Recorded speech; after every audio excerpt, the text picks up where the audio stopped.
지난 시간에 이어서 다이언약을 공부를 하도록 하겠습니다. 다이언약이 너무 중요하기 때문에 다이언약이 너무 중요하기 때문에 이 두 원에 걸쳐서 해요. 두 원을 잠깐 한번 요약 한번 하고 그 다음에 언약이 구약의 다른 텍스트에 어떻게 발전되고 전개되고 있는가를 살펴보도록 하겠습니다. 다윗 언약을 이해하기 위한 핵심적인 사건이 뭐냐? 다윗이 뭘 그렇게 사모했죠? 지난 시간에 성전을 짓기를 사모했어요. 근데 왜 성전을 지으라고 했을까요? 뭘 갖다 놓으라고? 그렇지, 언약궤가 핵심이에요. 언약궤. 키워드는 언약궤에서는 언약궤로부터 시작을 하는 거죠. 다윗 언약이 이 언약궤 때문에 다시 성전을 지어드리려고 했어요. 근데 지난 시간에 이 언약궤는 두 가지를 의미하고 있다. 뭐라고 그랬죠? 하나님의 임재, 임재라고 그랬죠. 내가 거기에서 너와 만나고 만남이 있는 곳이 언약궤라고 그랬죠. 모세 출애굽기 25장에. 그 다음에 또 언약궤는 뭐라고 그랬어요? 하나님의 말씀, 즉 하나님의 통치가 있는 곳이었어요. 통치. 말씀, 내가 거기에서 너와 말하고 명령하리라. 임재와 통치, 임재와 말씀이 있는 곳이 바로 하나님의 언약궤라고 했죠. 그래서 모세는 늘 언약 앞에 나아가 주의 임재를 경험하고 하나님의 말씀을 듣고 그걸 받아서 백성들을 통치했어요. 그러면 이 하나님의 임재와 말씀이 있는 장소, 이거를 그렇게 다윗이 사모해서 가져갔다 이 말이죠. 그래서 다윗이 언약궤를 자기의 다윗성 앞에다, 왕궁 앞에다 두고 그랬는데, 이게 언약궤가 어디에 있냐면은 이 천막에 있어. 그래가지고 다윗이 너무나 송구해서 그랬죠. 다윗이 이 언약궤를 가져오려고 그랬는데, 언약궤는 결국 다윗에게 있어서 뭐의 상징이냐? 다윗은 언약궤를 통하여서 신정주의 국가를 이루기 원했죠. 신정주의 국가, 신정주의 통치를 추구한 것이죠. 이게 뭐냐? 내가 왕으로 등극했지만 하나님이 나의 왕이 되어 주시고 이 나라 내 왕이 되어 주시옵소서. 그래서 다윗은 언약궤를 그렇게 사모했고 그 앞에서 하나님을 찬양하고 그 앞에서 하나님께 정말 통치하려고 했던 것이죠. 이걸 통하여서 다윗은 이 신정주의 국가, 신정주의 통치를 이루고자 했다. 이게 언약궤와 성전 신학의 굉장히 중요한 부분이었죠. 하나님의 임재를 사모하는 다윗. 자, 그래서 이제 임재와 통치, 하나님과의 만남, 그의 말씀이 이 언약궤가 이제 신약과의 관계에서 언약궤가 이제 이 신약과의 관계를 연결시키려면은 결국 언약궤는 이 모든 것은 이 다윗 언약은 예수 그리스도를 통과해야 된다. 다윗 언약은 예수 그리스도를 통과해야 된다. 자, 그래서 이제 이 언약궤가 다윗 언약에 나타나는 언약궤가 이 다윗 언약을 통해서 예수 그리스도로 되기 위해서는 예수 그리스도 이 아까 임재이잖아요. 예수님이 하나님의 임재잖아요. 임재. 자, 요한복음 1장 14절. 임재와 또 뭐야? 말씀. 임재와 말씀과 임재. 이게 다 예수님에게 수렴이 되죠. 그렇죠? 요한복음 1장 14절에 보시면은 뭐라고 기록되어 있죠? 말씀이 이거 읽어볼까요? 시작. 말씀이 육신이 되어 우리 가운데 거하심에 우리가 그의 영광을 보니 아버지 독생자의 영광이요 은혜와 진리가 충만하더라. 예수님 안에 하나님의 은혜, 진리, 말씀과 하나님의 임재가 그 안에 충만하신 분이 예수 그리스도예요. 우리 가운데 거하심에 에스케노센 거하심에 이렇게 나와 있죠. 그래서 말씀과 임재는 결국 예수 그리스도다. 다윗이 그렇게 지어드리고 원했던 예수님이 바로 성전이시다. 예수 그리스도가 바로 성전이시죠. 저 요한복음 2장에 뭐라고 나오냐면 성전된 자기 육체를 가리켜 이르시니라 말씀하셨다라고 요한복음 2장 21절에 나중에 성전 신학을 때 또 한번 다룰 거예요. 요한복음 2장 21절에 성전된 자기 육체를 말씀하시죠. 자 이렇게 됐어요. 자 일단 여기까지 보고 그 다음에 이제 다윗이 이 언약궤를 가지고 왔어요. 그리고 하나님께서 성전을 지어드리겠다라고 하는 다윗에게 대해서 뭐라고 그랬냐? 예스가 아니라 노라고 그랬어요. 노라고 했음에도 불구하고 하나님의 마음은 너무나 기분이 좋으셨어요. 마음이 흡족하셨어요. 그래서 이 사건을 통해서 하나님이 뭘 맺었냐? 다윗 언약을 맺었다는 것이죠. 다윗 언약, 다윗과 언약을 맺었었어요. 다윗과 언약을. 이 언약을 맺었는데 다윗 언약은 첫 번째 생전에 다윗 생전의 약속이 있고 두 번째 뒤쪽 보이겠나 모르겠네요. 두 번째 다윗 사후의 약속이 있다고 그랬습니다. 생전에는 뭐냐? 사무엘하 7장에 이제 생전에 관한 약속이 나오고 사후의 약속이 나와요. 그래서 다윗 언약을 우리가 잘 살펴보면 생전의 언약과 사후의 언약으로 나뉘어질 수가 있어요. 또 사무엘하 7장에 보시면은 자 9절, 10절, 11절까지가 생전 언약이에요. 9절, 10절, 11절까지가 생전 언약이에요.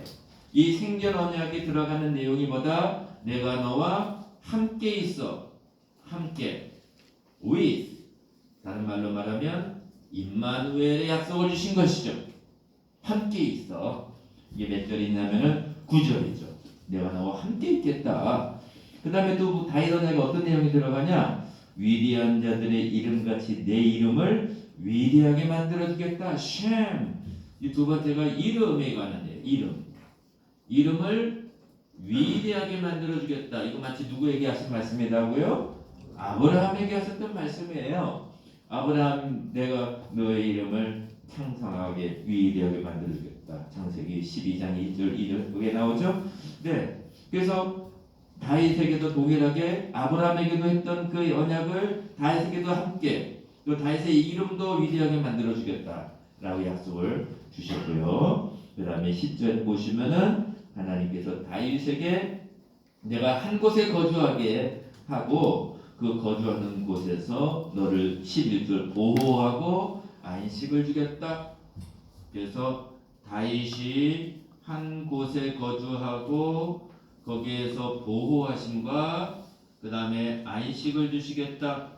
다윗의 생전에 평안을 주시겠다라고 하는 거죠. 한 곳에서. 그 다음에 네 번째가 뭐냐면은 내가 너의 집을 세워주겠다. 11절에 여호와가 너를 위하여 집을 세워주겠다. 네가 나를 위해서 집 지어준다고 아니야. 내가 너를 위하여 집을 지어줄게. 이 집은 결국 왕조거든요. 왕조. 다윗 왕조. 이미 다윗은 집 지어놨어요. 그렇죠? 왕조예요. 왕조. 그럼 다윗의 사후의 약속이 뭐냐? 사후의 약속은 12절, 13절, 14절, 17절까지가 사후 약속이에요. 12절에 보시면은 사후에 내 수완이 차서 네 조상들과 함께 누울 때, 다른 말로 네가 죽었을 때에 내 몸에서 뭘 주겠다? 씨를 주겠다. 씨, 제라가 나오네요. 제라. 씨를 주겠다. 후손에 대한 약속이에요. 사후의 약속은 네가 죽음으로 모든 게 끝나는 게 아니다. 네 후손 주겠다. 이것도 아브라함 언약의 연속성이네요. 씨를 주겠다. 씨를 주겠다. 그 다음에 13절에 이제 하나님께서 구체적으로 하나님과 다윗의 후손 사이의 관계를 말씀하시는 거예요. 자, 이 13절에는 왕위를 견고하게 해주겠다. 이게 이제 씨를 계속 주겠다는 거예요. 다윗의 후손들을. 그 다음에 14절에 나는 그에게 아버지가 되고 그는 내게 아들이 되리라. 아버지와 아들 관계, father son relationship. 아버지와 아들 관계로 이제 다윗의 후손들과 하나님과의 관계를 규정하셨다는 것은 이거 뭐냐? 언약 관계를 맺었다는 것이죠. 그렇죠? 네, 출애굽기 4장 22절. 이스라엘은 나이보다 장자다. 내 아들이다. 라고 말씀하셨잖아요. 그 언약 관계가 그대로 다윗의 후손들과 하나님과의 관계로 연속성으로 간다 이 말이에요. 언약 관계가. 자, 그런데 이 언약 관계를 말씀하시면서 아버지와 아들 관계란 말이죠. 그러면서 여기에는 그런데 이들이 내 말에 불순종하면 인생 막대기와 사람 채찍으로 치겠다. 이건 뭔 말씀이냐? 언약 관계 속에서 조건적인 차원이에요.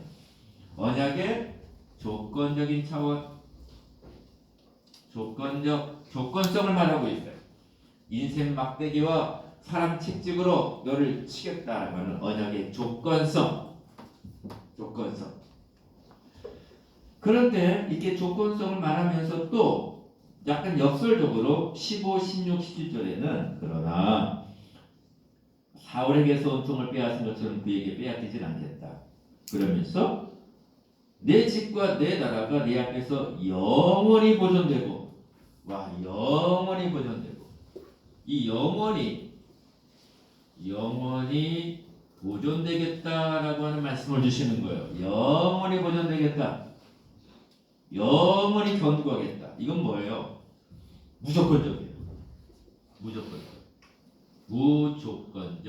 영원히 견고하겠다. 여기서는 C가 사후에 하나님께서 다윗의 후손들 씨를 주시고 제라 주시고 그들과 하나님과의 관계는 아버지와 아들 관계고 그러나 그들에게는 조건성이 부여가 되고 그 다음에는 영원히 보존하겠다고 하는 무조건성이 같이 나오는 거예요. 그 다윗 언약에는 조건성과 무조건성이 같이 나온다. 지난주에 말씀을 드렸어요.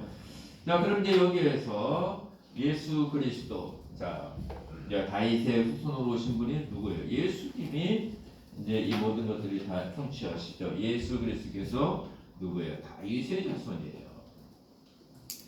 다윗의 자손이 예수 그리스도. 네. 그래죠? 다윗의 자손이 예수 그리스도가 되고. 자, 이렇게 이제 다윗 언약이 이렇게 반짝반짝 거리고 있는데 이거를 뭐와 연결시켜야 된다? 교회랑 연결시켜야 된다. 자, 다시 한번 교회와 연결시켜야 되는데 교회의 이 다윗 언약의 핵심 사상, 다윗 언약을 위해서 주님이 다윗과 언약을 맺는 그 핵심적인 내용이 뭐냐? 다윗에게 신정주의 국가 통치 이념, 이걸 실현하고자 하는 것. 이것은 하나님 나라 언약 실현의 절정이었어요. 신정주의 국가 누가 왕이에요? 하나님의 왕이시다. 시편 145편 1절 왕이신 나의 하나님 내가 주를 높이고 영원히 주를 선축하리이다.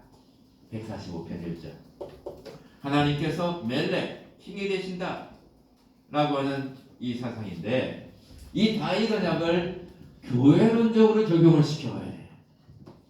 근데 아무리 봐도 어떤 책을 찾아봐도 다윗 언약을 교회론적으로 적용시킨 책이 하나도 없네.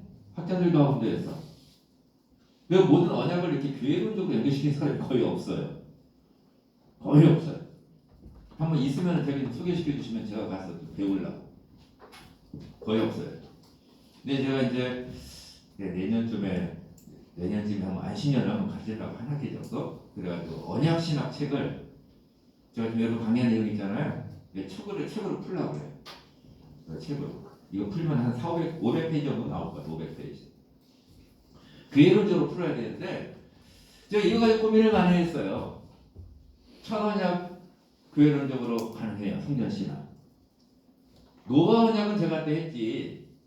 세매장막으로 풀어갔잖아요. 몇 년 전에 제가 신학기남에 그 논문을 내가지고 거기서 이제 그 세매장막은 정말 제 인생에 고통 가운데 나온 거예요. 학교에서 그 복잡한 학부 사태를 해결하면서 밤에 잠이 안 올 때 논문을 써가지고 나온 거예요. 세미나가. 근데 아브라함 언약은 갈라디아 여사가 너무나 잘해주고 있어. 교회론적으로. 아브라함 언약. 모세 언약도 갈라디아서가 했는데 모세는 좀 더 보강이 필요해. 교회론적으로. 그래서 제가 이한수 교수님의 이 율법과 복음이라는 책을 다시 한번 보면서 좀 더 내가 개발시키고 있고, 그런데 중요한 이 다윗 언약 이거 어떻게 교회론적으로 해주냐, 여기에 대해서 가장 중요한 원리가 뭐냐, 교회의 머리가 누구냐라는 거예요. 교회의 왕이 누구예요? 네? 예수 그리스도가. 예수 그리스도 교회의 머리. 교회의 머리예요. 에베소서 1장. 교회의 머리가 예수님이세요. 우리는 목회자들은 어떠한 교회론을 가져야 되냐? 신정주의 목회를 해야 돼요. 신정주의 목회. 이건 뭐예요? 교회의 머리는 예수 그리스도다. 어떤 물론 목회자를 키웠지만 목사님이 교회의 머리가 아니에요. 그냥 도구예요, 도구. 교회의 머리는 예수 그리스도. 이 신정주의 목회를 추구해요. 신정주의 교회. 이걸 지켜낸 분이 누구냐? 청교도들이에요. 언약도들, 커비넌터들. 신정주의 목회. 교회의 머리는 예수 그리스도. 이거를 추구하는 거예요. 마치 다윗이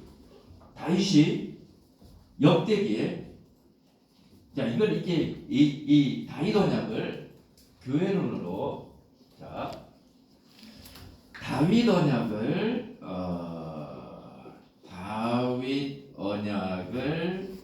교회론과 연결시킬 수 있는 이 중간에 매개 역할을 하는 책이 뭐냐면은 저는 역대기라고 봐요. 역대기가 너무나 많이 우리에게 소개해 주는데, 이 역대기는 결국 역대기를 풀어가면 두 가지예요. 네, 성전이에요. 성전과 신명기 말씀이에요. 하나님의 임재와 말씀이에요. 역대기. 왜 역대기의 대부분 앞부분은 1장에서 또 9장까지 족보가 나오거든요. 그 다음에 나머지 대부분이 역대상의 대부분 다 다윗에 대한 스토리예요. 역대상 17장이 뭐에 된다? 자, 역대상 17장이 다윗 언약이에요. 역대상 17장이 다윗 언약. 그 다음부터는 다윗이 가는 곳마다 승리하고 승전가를 나타내는 내용들이 다 나오거든요.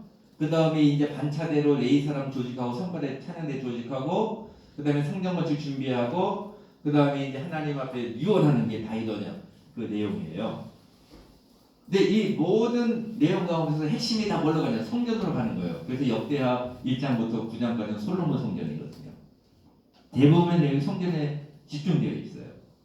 근데 여기에서 다윗이 가는 곳마다 하나님께서 이기게 하고 승리를 하게 해주셨는데, 거기서 다윗이 이기는 곳마다 뭘 가져왔냐? 전리품을 가져왔다. 이 전리품이 다 어디서 쓰였을까? 뭐로 쓰였을까요? 성전을 위한 예물로 쓰였다는 것이 너무 중요한 거예요. 성전을 위한 예물로. 그만큼 다윗은 그 하나님 앞에 헌신됐다. 다윗의 헌신, 충성. 언약에 대한 헌신과 충성을 보여주는 거죠.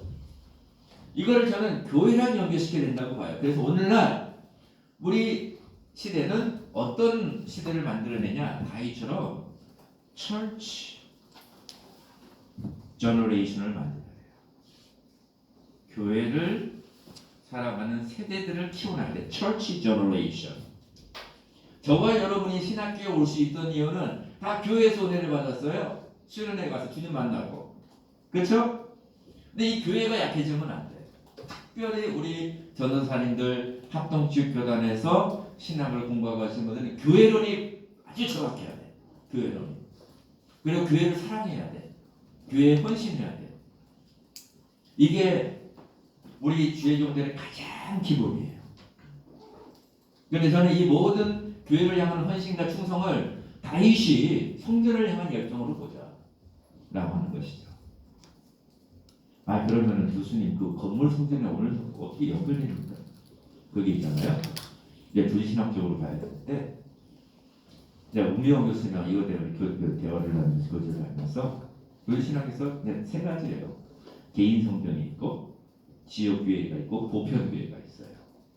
근데 개인은 교회라고는 말하니 성전이라고 말하니 성령이 전이기 때문에, 그렇죠? 그런데 이제 지역 교회가 이제 교회고 보편 교회. 로컬 처치와 유니버설 처치를 이제 교회라고 하는 것이죠. 근데 사도 바울이 여기에서 이제 집 이야기가 나오잖아요. 이 모티프를 가지고 사도 바울이 교회는 하나님의 집이라고 그랬어요. 하나님의 집이요 진리의 기둥과 터라고 그랬어요. 또 오늘날 예전에 우리가 이 제자훈련이 우리나라에 한참 이렇게 떴을 때에 어떤 신학이 주로 많이 가르쳐졌냐? 성도님, 여러분이 하나님의 성전입니다. 그게 집중적으로 가르쳐졌어. 그 제자훈련. 물론 맞아요. 그런데 뭐가 약간 교회론이 약해. 교회를 사랑하고 선교단체에서 많이 봤거든요. 저 대학교 다닐 때 CCC, 10스텝 다 끝냈어요. 내비게이터, 그리스도인의 확신부터 해가지고 그 다음에 예수님 시리즈를 다 끝냈어요. UBF에 내 친구가 있어. UBF 거기에서 내비게이터에 앙송구절 69절 180절 다 끝냈어요. 저는 제 소속은 조이성교회였는데 조이성교회에서 훈련 다 받았어요. UBF 친구가 UBF에서 훈련 받은 거 다 배웠어요. UBF에서 가르쳐는 CM 뭐지? 아무튼 UBF에서 가르쳐는 선교단체가 또 있어요. 다 선교했어요. CCC 테스트도 그렇고. 아쉬운 게 뭐예요? 교회론이 약해. 교회론. 여러분 교회에서 있잖아요. 반드시 이 다음 세대들에게 교회론을 가르치고 교회 사랑하는 훈련을 시켜요. 안 그러면은 여러분 목회할 때 교회 텅텅 비어요. 교회를 사랑하는 훈련을 시켜야 돼요. 진짜. 주님은 여기에 관심이 있는 거예요. 자, 그래서 저는 이 다윗의 모든 자세를 좀 이 교회론과 관련시켜서 역대기 통전과 예배 풀어가기로 해요. 자, 이렇게 되고 질문이 있을 수가 있는데, 자, 질문 한 사람만 갖고 넘어갈까? 자, 정석 우리 사진 찍고 지워주시든지. 간장 촬영하고 있죠? 오케이. 자, 혹시 질문 있으신 분 여기에서 질문 있으신 분. 자, 없으시면은요. 이거 지워주세요. 네, 7, 8 지워주세요. 그럼 이 다윗 언약이, 이 프레임으로 제가 크게 하나 그려드렸어요. 그럼 이 다윗 언약이 성경의 다른 텍스트에서 어떻게 무브먼트로 흘러가고 있는가? 이걸 보는 게 굉장히 중요하고 성경의 뼈대를 잡는 작업이에요. 자, 여기 하나 안에 그려드릴게요. 다윗 언약은 사무엘하 7장, 그 다음에 역대상 17장이 나오잖아요. 이 다윗 언약이 이 두 장에서 동일한 사건이에요. 햇빛처럼 빛나요. 특별히 역대기는 제가 일반인 설명해 드렸나 모르겠긴 했을 것 같은데, 역대기는 다윗의 부정적인 내용이 나와야 안 나와요? 안 나와요. 그런데 밧세바 사건이 안 나오죠. 그런데 부정적인 사건이 나온다고 그랬어요. 하나가 뭐가? 일부조사. 왜? 성경 때문에. 성경 구지를 샀잖아요. 이건 다윗이. 성경 때문에 이렇게 들어간 거예요. 자, 다윗 언약이 발전을 하는데 어디서 발전하냐? 자, 역사서 속에서. 역사서. 물론 이제 사무엘 상이에요. 이게 이제 열왕기 안에서, 그다음에 역대기 안에서 어떻게 발전되는 걸 살펴봐야 돼. 다윗 언약이. 그 다음에 다윗 언약이 선지서 안에, 이게 제일 중요하대. 선지서 안에서 어떻게 발전하냐? 다윗 언약이. 선지자들이 다윗 언약을 밑에 깔고 그 시대 백성들에게 말씀을 준 거거든. 이사야, 예레미야, 에스겔 다 해요. 다니엘은 다윗 언약이 조금 약할 수가 있다. 호세아, 다 다윗 언약. 그 다음에 다윗 언약이 시편에서 어떻게 발전되는가. 그 다음에 이 모든 다윗 언약의 이 패키지가 전체 신약 안에서 어떻게 전개되고 있는가. 이렇게 큰 그림을 딱 봐야 성경의 뼈대가 딱 쓰게 되는 거예요. 성경의 뼈대가. 거기에서 다윗 언약이 다른 모든 언약보다 굉장히 중요하게 나오거든요. 그래서 제가 여러분에게 여러분 강의 안에 맨 뒤쪽에 한번 보세요. 7쪽에 한번 보세요. 여러분 강의 안에 7쪽. 역사서 안에 나타난 다윗 언약, 선지서 안에 나타난 다윗 언약, 시편에 나타난 다윗 언약의 구절들을 일단 기본적으로 넣어드렸어요. 기본적으로 넣어드렸고요. 그 가운데서 우리 성경을 한번 펴봅시다. 먼저 열왕기 안에서 다윗 언약이 어떻게 전개되는가를 살펴보도록 하겠습니다. 열왕기상 1장은 뭘로 시작한다? 다윗의 노년 그리고 다윗의 후임자를 세우는 문제예요. 후임자를 세우는 문제이기 때문에 이 열왕기서 저자는 어떤 프레임으로 후임자를 전하는 것을 이렇게 서술했을까? 다윗 언약의 프레임이에요. 왜? 하나님이 다윗에게 후손 주겠다고 했잖아요. 자녀 주겠다고 했잖아요. 그래서 이 약속을 붙들고 다윗 언약의 안목으로 이 후임자를 세우는 과정을 전개시켜 나가는 거예요. 거기에서 나온 중요한 언어적 증거가 뭐다? 왕이라고 하는 뜻이에요. 왕이. 자, 우리 한번 1장 13절을 한번 보세요. 1장 13절. 여기에서 당신은 다윗 왕 앞에 들어가서 아뢰기를 내 주 왕이여 전에 왕이 여종에게 맹세하여 이르시기를 내 아들 솔로몬이 반드시 나를 이어 내 왕위에 앉으리라 하지 아니하셨나이까? 그런데 아도니아가 무슨 이유로 왕이 되었나이까? 아도니아 반란 가운데 이 일을 하는 거예요. 그러니까는 밧세바는 뭘 걱정하냐? 다윗이 하나님 응답을 받았으면 솔로몬이라고. 이걸 밧세바에게 말해줬어. 밧세바는 그 언약을 붙들고 나가는 거야 다윗 앞에. 그래서 여기서 내 왕이라는 말이 나와요. 자, 그 다음에 17절도 가보세요. 그가 왕께 대답하되 내 주여.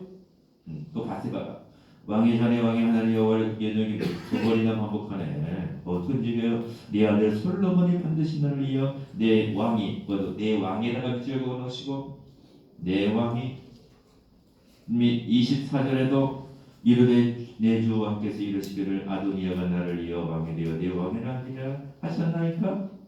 아니라 이 말이에요. 내 왕이 30절 간 솔로몬이 반드시 나를 이어 왕이 되고 나를 대신하여 내 왕위에 앉으리라. 이 너의 왕위를 내가 보존하겠다. 이 단어예요. 다윗 언약에 나온 단어를 반복적으로 사용하고 있다 이 말이죠.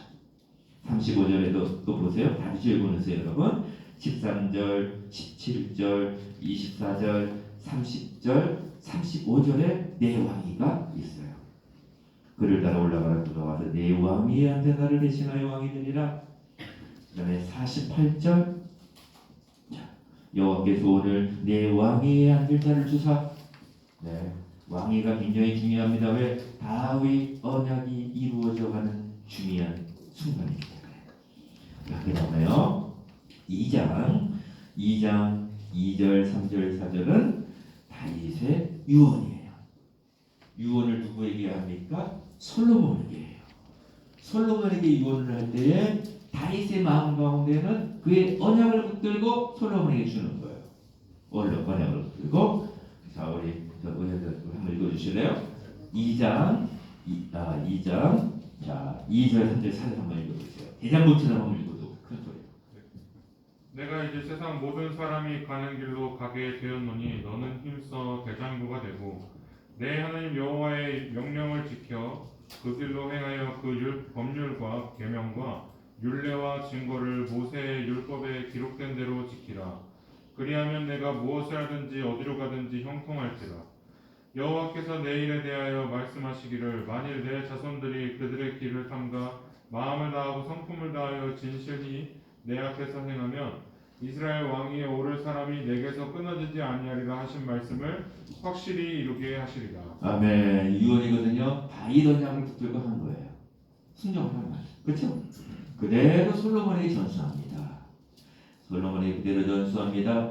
그 다음에 2장 45절에서는 이제 네 왕위에서 다윗의 왕위로 가라. 그러나 솔로몬 왕은 복을 받고 다윗의 왕위는 영원히 하나님 앞에서 경고히 서리라. 자, 시므이가 재현당하고 다윗의 왕위에 대한 말씀을 해주고 있습니다. 여기까지는 잘 나갔어요. 그 다음에 또 솔로몬 시대에 와서도 솔로몬이 끝까지 기억하고 있는 것은 다윗 언약을 기억했어요. 그래서 솔로몬이 히람과 거래를 해요. 계약서 작성하기 전에 히람을 성전 건축 계약서 작성하기 전에 뭘 언급하냐? 다윗 언약을 언급해요. 자, 어디에 나오냐면요 5장 5절입니다.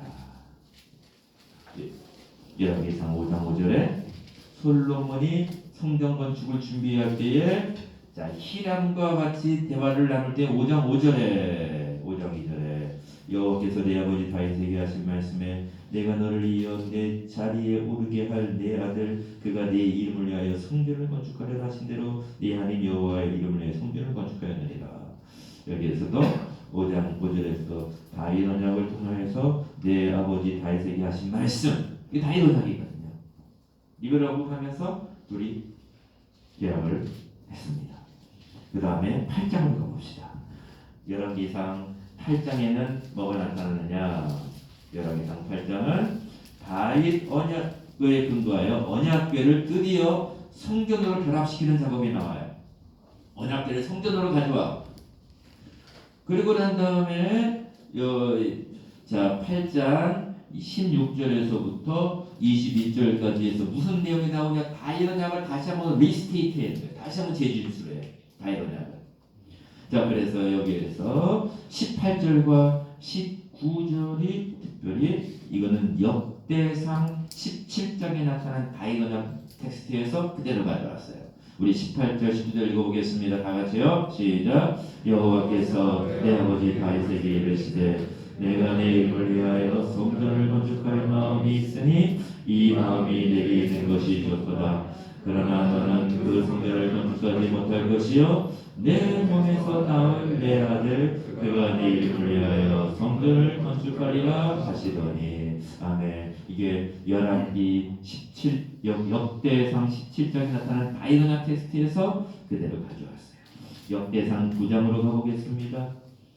지금 다 다윗 언약으로 연결된 거예요. 9장 1절에서부터 9절까지. 자, 9절까지 특별히 4절, 5절, 6절 이거 다 다윗 언약에 대한 재진술이에요. 9장 4절, 5절, 6절 보세요. 네. 자, 특히 4절 내가 만일 내 아버지 다윗 생각같이 마음을 다하고 네 앞에서 행하면 내가 내게 명령 성과에 순종하여 내 율례와 법도를 지키면. 5절 내가 내 아버지 다윗에게 말하기를 이스라엘의 왕위에 오를 사람이 내게서 끊어지지 아니하리라. 이거 다윗 언약이거든요.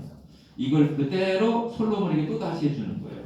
하나님께서 다윗에게 하신 언약을 그대로 솔로몬에게.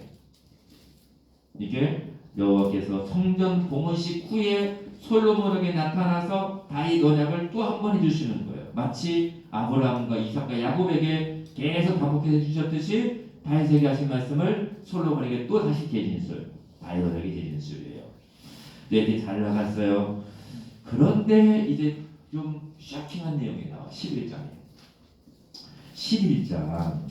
11장 26절부터 40절까지가 어떤 내용이냐면은 북쪽과 남쪽으로 나뉘어져서 북이스라엘의 여로보암에 관한 내용이에요. 이때 하나님이 여로보암과 다윗 언약을 맺어요. 여러분 아세요? 여로보암과 자 한번 보실까요? 34절 보세요. 그러나 내가 택한 내 종 다윗이, 이거 다 여로보암과의 관계예요. 내 명령과 법도를 지켰으므로 내가 그를 위하여 솔로몬의 생전에 이게 다 말씀이었어요.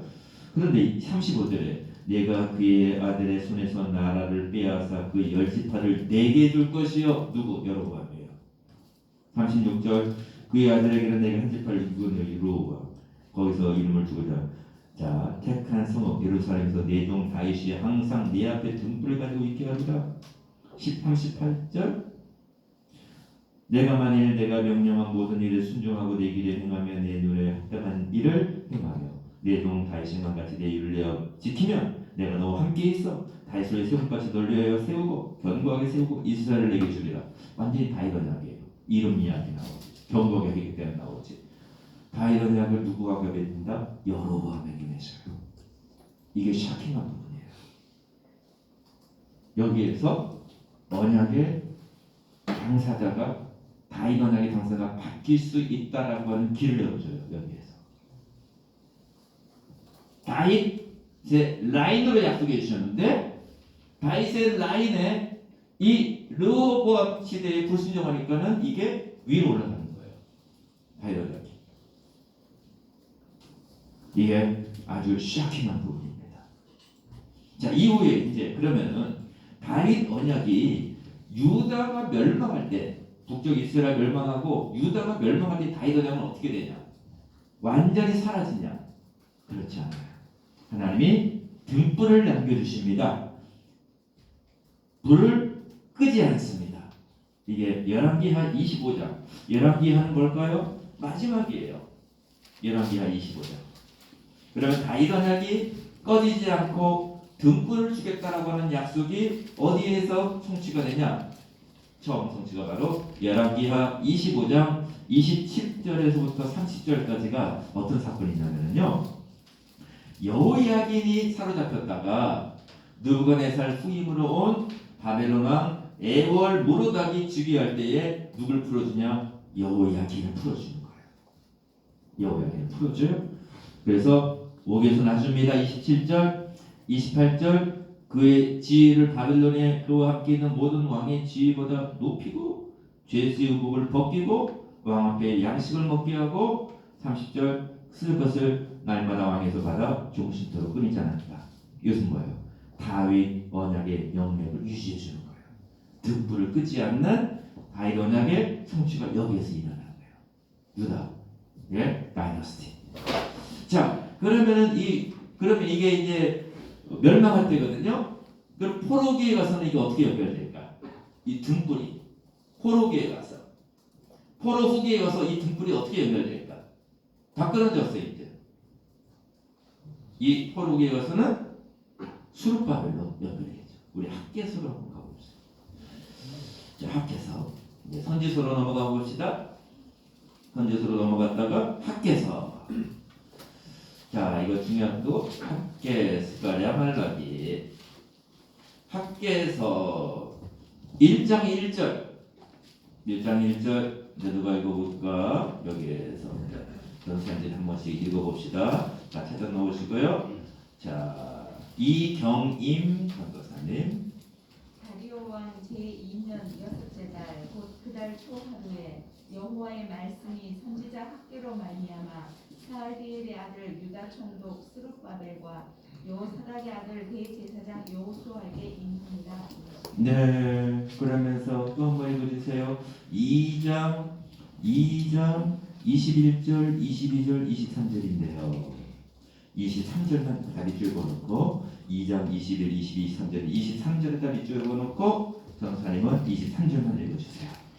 만군의 여호와가 말하노라 스알디엘의 아들 내 종 스룹바벨아 여호와가 말하노라 그날에 내가 너를 세우고 너를 인장으로 삼으리니 이는 내가 너를 택하였음이니라 만군의 여호와의 말이니라 하시니라. 네, 스알디엘의 아들 수룹바벨을 인장으로 삼고 택하여 그를 보존해주고 있어요.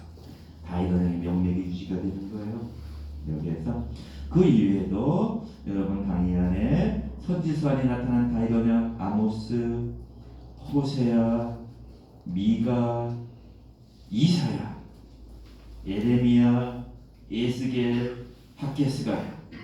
여기에서 이사야가 좀 중요한데 이사야는 한번 펴보고 확인하고 넘어가 보겠습니다. 빛과 소금에서 이사야 성탄절을 맞이하여